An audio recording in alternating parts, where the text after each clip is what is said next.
Welcome into Sports Tonight. Bailey Burmaster alongside Emily Gagnon on this Monday edition of Sports Tonight. We get to do a lot more of these now. I'm kind of looking forward to it. You know how, it takes forever for something to start, and then once it starts, it really starts? That's where we are right now. So we are really starting, and we're starting your Monday off nice and hot with me and Bailey. Correct.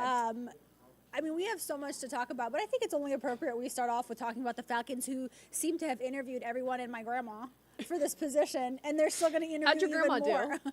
I'm not even sure. I hope she gets a second interview. Seriously, they have interviewed up to date, 13 different candidates. Yep. I like the fact that they're being thorough, but at the end of the day, I've got to be honest. Is it real? Do we feel like these interviews are actually real? I hope they are. I do feel like they're trying to do their due diligence in a way. I still feel, without any real reports or knowing anything, feel like Arthur Blank really wants Bill Belichick. No, there's a report that came out that said he's, quote, desperate to get him. Desperate. Yeah, I believe that. I believe that. I think they're desperate to win. I think they're desperate to have someone with head coaching experience. But we've talked in depth about the fact that, does it really matter who their head coach is if they don't get a quarterback? Yeah. Listen, there's a lot of factors and a lot of different pieces of the chess, if you're playing chess, everything needs to move perfectly. If you're a coach though, and I don't think we've discussed this yet, do you want to come to the Falcons? That's my thing. It's if you're someone like Belichick, do you want to come to the Falcons and spend your final years basically rebuilding a team? That's how I'm looking at it. And I know that there are a lot of good players on the team. So rebuilding might not be the appropriate word. But I certainly don't think the Falcons are going to win the Super Bowl next year. No, I think, to answer your question, do people want to be here? I think that ultimately comes down to the conversations they have with Arthur Blank and how much say they get in things when it comes to the program they essentially get to run, the players they get to draft, the quarterback they get to go get. Are there some people that want to ride with Desmond Ridder or not? Or who are they going to draft? Or does Bill Belichick want to bring in a vet guy? I think those are the hard conversations that have to be had right now. And I think that's when you realize, do I want to go there or not? I think where the Falcons maybe have a little bit of a leg up, even though they haven't been wildly successful over the years, I still think there's a lot to say about how things have been run in Atlanta, in a sense of it's not a total catastrophe. It's not what the Browns were 10 years ago or what the Bengals were dealing with. I think there's worse places to be, whether that's in Washington or even with the Panthers right now and all the turnover they've had. So I think there's a lot that goes into it, and I think those interviews are where you have to ask things and where you have to figure it out. Yeah, and listen, I would agree in the sense that, when you think of Atlanta is not a bad place to live, right? Mm-mm. So I would think if you're a coach, at least that might draw you to this team. Better weather, the stadium's new, resources are being thrown to the team. Mm-hmm. Nobody's ever said that Blank is cheap. So things like that do matter. I just do wonder, because I don't think Belichick, after whatever stop he's making next, is going anywhere after that, right? Yeah. So do you want to basically spend your last years or whatever here? I guess would be something that he's probably thinking about, or does he just really want to coach? And Atlanta's the one viable place that sounds good to him. I don't know. Well, and there are a bunch of reports that him and Rich McKay had a really good relationship too.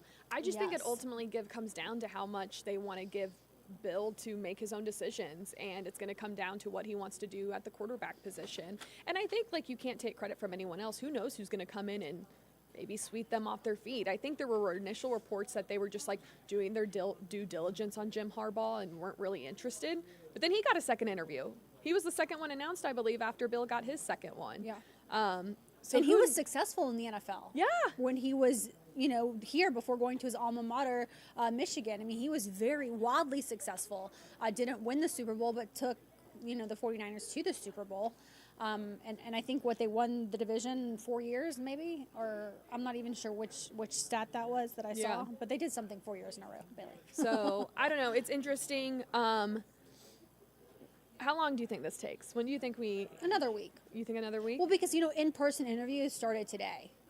So they had to wait till today to do those in-person interviews. And I was on the phone with someone earlier saying, so now they have to interview 2 minority candidates in person before they can, and this is all the Rooney rules and all that stuff. So before they can even hire whoever they want to hire. So unless they did 2 minority interviews today and they believe that they have their person and want to make the offer tomorrow, I think this drags out for probably another week or so. I don't know. I mean, with our luck, it'll happen.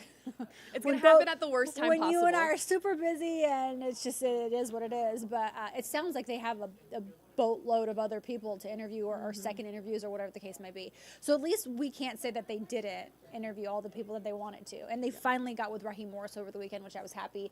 And I hope it wasn't just, let's just do this, because. I really hope they took that seriously. You still riding with Raheem Morris as the I person you love want? him. That's who I want, but only because we covered him he was in Atlanta for 6 years. And, when Julio Jones was here in his prime, I'm not saying by any means that Raheem Morris invented Julio Jones, but he was Julio Jones's coach. He was the wide receivers coach at the time. And Julio loved Ross. So I just think that he's done everything there can. When he was in Atlanta, he was on offense, he was on defense, he did a little bit of everything. He is a defensive-minded coach, but he still dabbled in the whole offense. So he said it made him a better coach, and obviously with a defensive mind, you understand the offense a little bit better. So I just think that he, to me, is a good person. But also, in the same respect, it's like, okay, you already know what you're getting with him, and maybe they didn't like what they got with him when he was here. So I don't know, but you never know. Yeah, he was interim head coach when Dan Quinn was fired. A lot of people forget that. So he has, been in those shoes before here in Atlanta, and I certainly think the people of Atlanta liked him, but we'll see. At the end of the day, it's whoever Blake likes. Let's continue to talk a little bit about football before we dive into Championship Sunday, the AFC Championship and NFC Championship. Let's recap a little bit of what went down this weekend. I'm sure you watched some games, Em. Which one was your favorite to take in? I liked the Detroit game probably because it was exciting and it was down to the wire, and still questions about how the game ended. I could have gone either way on that one. I could have gone with Bucks. I could have gone with Lions. I liked both storylines. Like, it was just a feel-good game for me because I was like, whoever goes to the NFC title game out of this one, I like it. You knew it was going to be gritty no matter what. I really enjoyed that Packers-49ers game. That was good, too. That was crazy. I think the fact the Packers so young, with Jordan Love even able to kind of hang around and make it interesting was good. Really, we always wanted the Ravens to win. I mean, Bills and Chiefs is almost becoming like a classic rivalry at this point, too, between Patrick Mahomes and Josh Allen. I mean, that was the rubber match between them, and it was sitting at 3-3. Chiefs now have the upper hand. Everyone was making a big deal that it was Patrick Mahomes' first true road playoff game, but that didn't matter. Now you have the AFC Championship between the Ravens and the Chiefs. Chiefs will go to Baltimore. And then the NFC Championship between the Lions and 49ers. The Lions will head to Cali. Before we hear from the coaches about, how these games this past weekend went and looking towards the championships, give me your prediction of who's going to be in the Super Bowl after we get through championship weekend. Let's do 49ers Ravens. Okay. Why not? I mean, that's the easy pick to me. I think I'm going chose. safe. Yeah, I think I chose that weeks ago, like from Did whenever you? we didn't even Okay. watch football. Yeah. I just really You can thought- change it. Are you changing it? No, Okay. I don't want to. Yeah. I want the Ravens to go to the Super Bowl. They've been one of the most fun teams to watch, in my opinion, and I love that there was all this hoopla about Lamar Jackson last season and coming into this He season. deserves it. He's He deserving. does. And that defense is so good. And Billy, if you don't mind, Juan, I've done this to you before. I want Juan to come over here and explain to us why he did not necessarily want the Chiefs to win yesterday.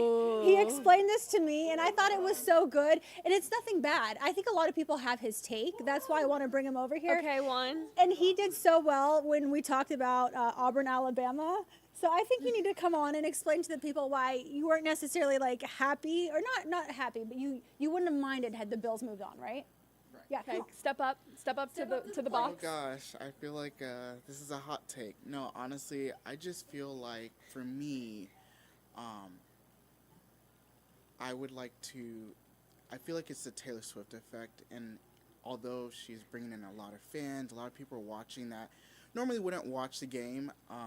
I would like to kind of, not that always be the narrative, and I feel like if the Chiefs continue on even into the Super Bowl, that's going to be the big narrative. Everyone's going to be talking about Taylor Swift this and that, and not necessarily about the game itself, which I think it kind of loses that part of it. But either or, it's, Can I put you really on the spot? Oh gosh, here we go.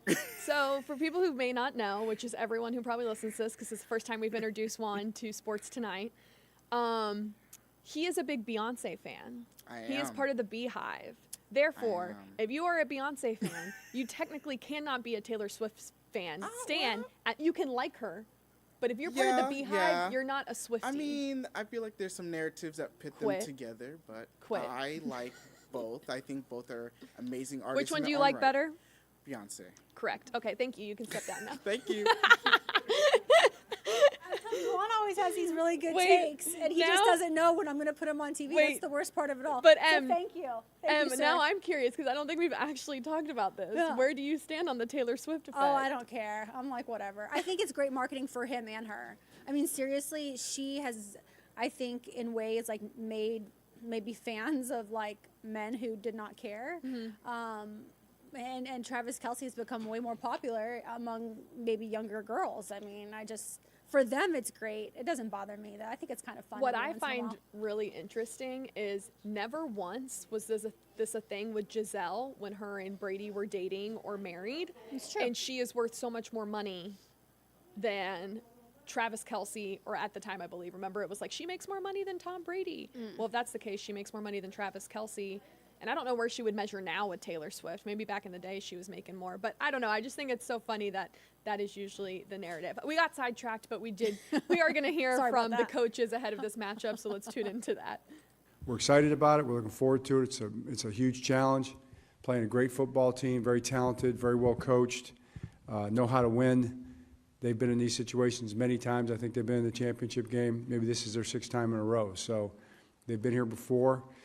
It'll be a big challenge for us. It's our first time with this team and these guys, but we're up for the challenge and we're excited.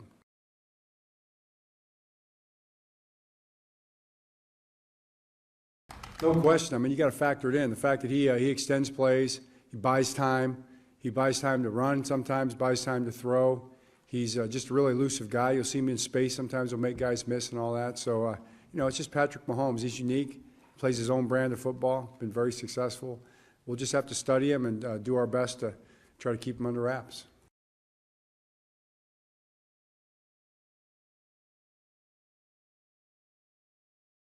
Lamar's determined. I don't know, like, it wasn't like some crazy thing, I mean, I saw it the way it was described. It wasn't like that, he was locked in. He was determined, and he kind of said some things, and so let's go. This is not the way it needs to be played, and we're better than that, and let's go take care of business is basically what he said. So I think someone said it was profanity laced or something. He said what? Lamar said there was a lot of cursing. He said some things I can't repeat. Yeah, but it wasn't. I don't think it's like you're imagining it. Honestly, I mean, I don't remember it that way, and I think I would. Because he's just not that kind of guy. He doesn't really talk like that. But no, it was great. It's good. It was. I don't think it's a big story. I think the way he played's a big story. I think that's the even bigger story. But Lamar's a leader. I mean, Lamar is a leader from the beginning to the end in the way he plays, what he says. Guys listen to him. The way he runs the offense. I mean, he's an A++ leader. I thought from the game standpoint, I mentioned after the game about all the guys sticking together and supporting each other and in a hostile territory, I guess you'd say. That was a thing that really stuck out to me right after the game. And then after watching the tape, just the defense picking it up that second half and really putting it down, even down to the last drive where they had to kick a field goal and they kept them out of the end zone. I thought that was big to just, okay, enough's enough, and we can't let them score. So a touchdown. To the offense making some plays. It was great to see MVS get a couple nice catches. I thought Kels had a big night. Pacheco, and for all those guys to be able to do that, the offensive line did well. And I'd flip that over on the defensive side, and I'd tell you the same thing. For things to settle down like they did, that starts up front.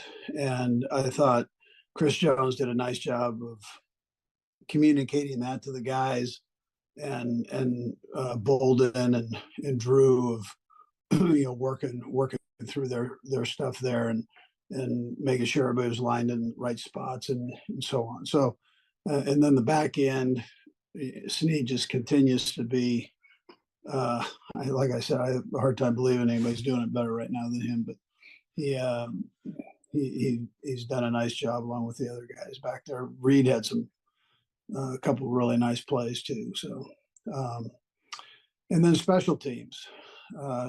Can't talk much about Tommy because he didn't have to do much. He just had the one punt, but Bucker continues to do a nice job for us, and I know the guys had the ultimate trust in him. And then the coverage teams were good. So that means that the coordinators did a good job with it. The guys executed and believed in what the coordinators were putting out there. I mentioned about Spags, just second half, just making a couple little adjustments there, and Nagy's game plan was so deep. I mean, by the time we got to the fourth quarter, we saw a lot of just good stuff left over, and Dave's group did a nice job. Even on the fake punt, we had 10 guys out there, but made it work. So, anyways, with that time's yours. Let's go first to Pete Sweeney. Go ahead, Pete. And I'll just have a second question on this if that's okay. Coach, I know we talk a lot about Rashid, but on the other side, just how impressed have you been with Shamari Connor and what he's been able to do in this rookie season, especially yesterday with Mike out? No, that's a great question there, Pete. Shamari did a heck of a job. I mean, he's been working in nickel and dime situations, but to come in and have that extended time in there and make the plays he did, with the exception of just trying to pick the ball up, the scoop and score thing. Probably should have just fallen on it when it's all said and done. But he sure did a nice job in there. Yeah. And then Whitehead, just being in personnel before, I know you're a little bit more hands off now, but how impressed have you been on with your staff on the day three guys like a Snead, like a Connor, Watson, Williams, that type of thing? Yeah, listen, I'm a big Brett Veach fan, so he's done a great job. I told him after the game, that's him. This game is him. This is a reflection of all the time and effort he and his guys have put in. It's just that's what it comes down to. They've given us good football players to coach. Let's go next to Sam McDowell. Go ahead, Sam. Hey, Andy. Wanted to ask about the touchdown to Travis Kelce, and just and Brad, if you don't mind, I'll have a follow up too. But just what you saw Patrick do to sort of work where that defensive secondary was going to be before he found Travis open there. Yeah, so he's got three options on that side, and he's got to let it sort out just a tick. And he did that. He was very patient with it, and then obviously very accurate with the throw. And it was a throw that he not the same play, Sam, but it was a throw that he missed Trav on a little bit earlier.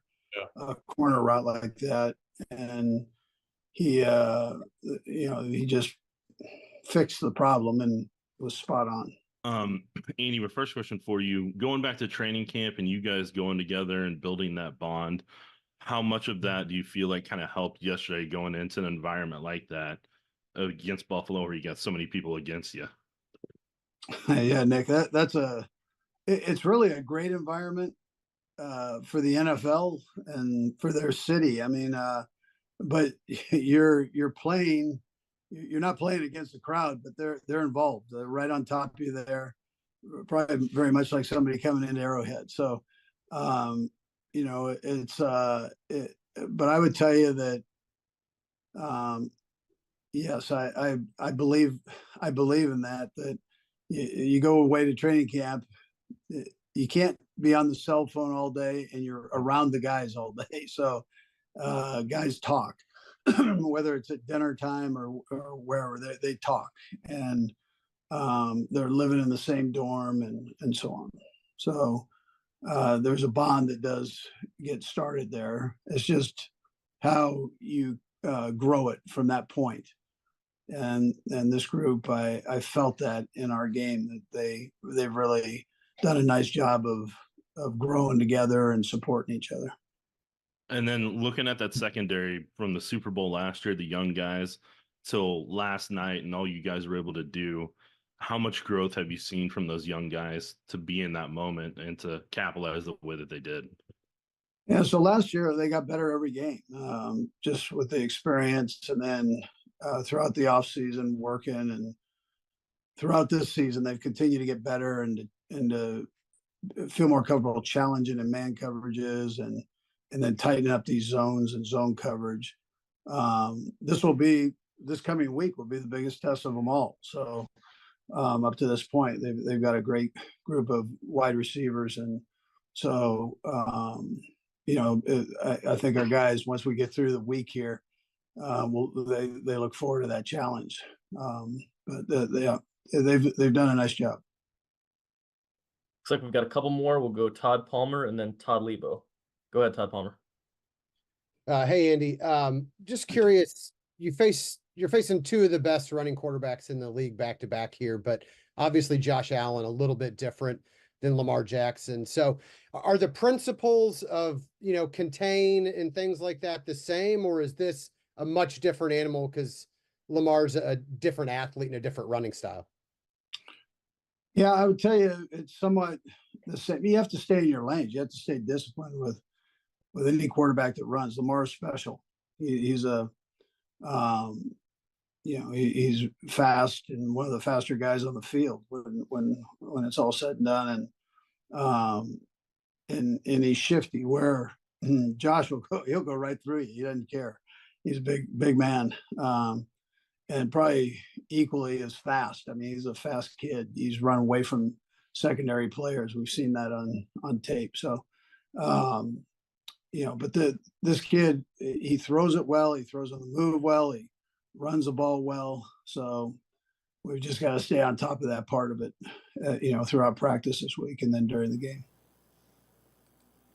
All right, so you hear from the coaches about what's to come, especially talking a lot about Lamar Jackson, because yes, the Chiefs were able to contain Josh Allen a bit. He still had a few rushing touchdowns, but Lamar Jackson's a different breed. We did want to mention that Falcons defensive coordinator Ryan Nielsen has found a new home. He's headed to Jacksonville as their defensive coordinator. Kind of a tough loss. I mean, I agree with you on that. Like, whoever the head coach is going to be, you knew they probably weren't going to keep Nielsen. Correct. But he really turned things around defensively, and that's one guy that if you kept him, I don't think anyone's going, oh, why? Yeah. No, he earned his keep for sure. And I thought it was interesting because, at first they weren't allowing the coordinators to interview, and then now he has a job somewhere else. But I don't blame any of these coaches for doing it. Like, you have to be able to, at the end of the day, feed your family and go, wherever there's a job. And Jacksonville's, been on the up and up. So even though they didn't make the playoffs this year, they basically were a win away from going. I still think that's a good spot for him. Yeah, and their defense seems very good. Yeah, and I think the other, like you said, they have to think about their future and their families. And the reality is if you decide to kind of see what happens, you're gambling with your future. That could be another 2 weeks, and then you could be totally behind the 8 ball with all these open positions of where you get to choose to where you want to end up. Yep. So it seems it's probably fitting for him and the Jags to end up there. I agree. Let's switch gears to talk a little basketball. Trae Young out with a concussion after Isaac Okoro, I believe, nailed him in the face, went down pretty hard, did not return. And it's a lengthy little process for the NBA's concussion protocol. Yeah, I mean, he's out indefinitely, right? What I think he's second in the league in assists right now.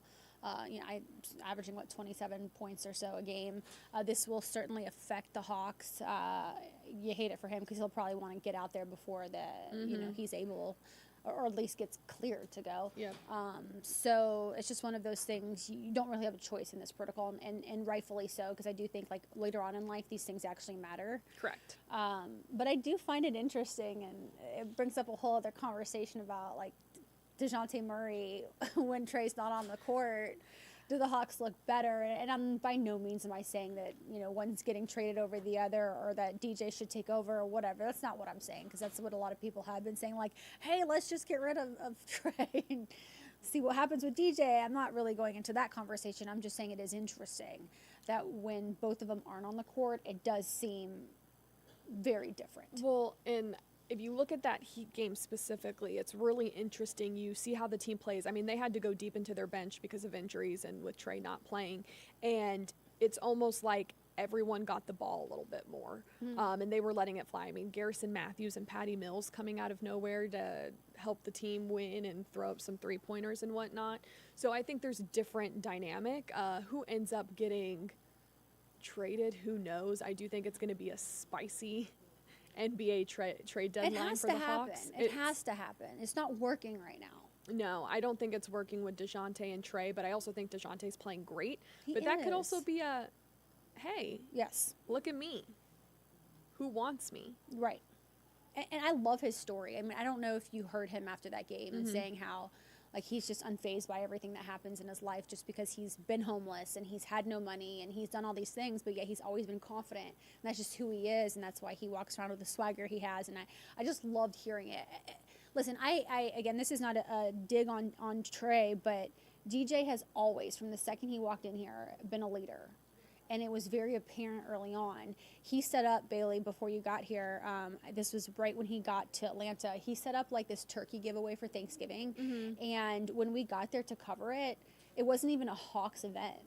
Like, the Hawks didn't tell him to go do it. The Hawks didn't even know he was doing it. Yeah, that's crazy. He set it up on his own. And I thought, this guy's a leader. This guy, like, this is the kind of guy that you want your kid to follow and be a great example. So I have nothing but respect for him.